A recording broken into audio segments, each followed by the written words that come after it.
সুপ্রিয় দর্শক আসসালামু আলাইকুম। Welcome back to my channel cooking studio by Orin.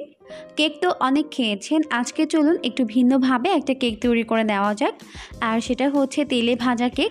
এই কেকগুলোর উপরটা হয় অনেক বেশি ক্রিস্পি আর ভেতরটা হয় অনেক বেশি সফট, তুলতুলে নরম, আর খেতেও হয় দারুণ মজার। একবার বাসায় তৈরি করে দেখবেন, পরিবারের সবাই এটাকে অনেক বেশি পছন্দ করবে আর অনেক মজা করে খাবে।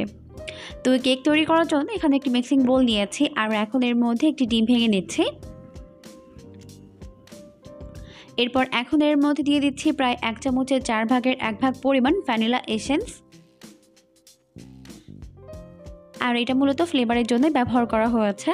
এরপর এখন এর মধ্যে দিয়ে দিচ্ছি 1 চামচের 4 ভাগের 1 ভাগ পরিমাণ লবণ আর দিয়ে দিচ্ছি 1/3 কাপ পরিমাণ চিনি। এখন এই সমস্ত উপকরণগুলোকে হ্যান্ড হুইক্স দিয়ে খুব ভালো করে বিট করে মিশিয়ে নিচ্ছি। এটাকে ততক্ষণ পর্যন্ত এইভাবে বিট করতে থাকবো যতক্ষণ না পর্যন্ত চিনি খুব ভালো মতো গলে মিশে যায়।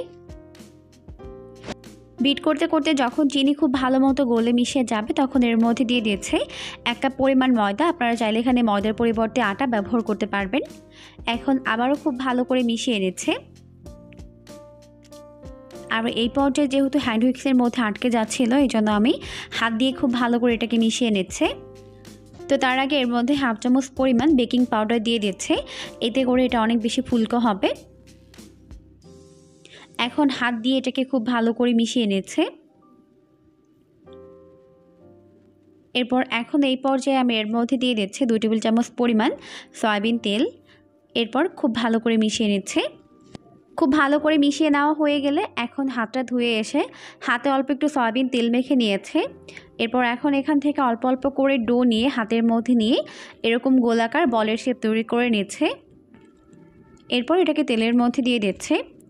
আর এই তেল কিন্তু গরম না, ঠান্ডা রয়েছে। এই ঠান্ডা তেলের মধ্যেই আমি নাস্তা শেপগুলোকে একটি একটি করে তৈরি করে দিয়ে দিব। এরপর এখন আমি এই প্যানটিকে চুলায় উঠিয়ে দিয়েছি। এখন চুলার আঁচটিকে মিডিয়াম ফ্লেমে রেখে নাস্তাগুলোকে আমি প্রথমে 2 মিনিটের মতো এক পাশ ভেজে নিব। মিডিয়াম আঁচে ভাজলে কিন্তু ভেতরে এবং বাইরে খুব ভালো মতো কুকড হতে পারবে।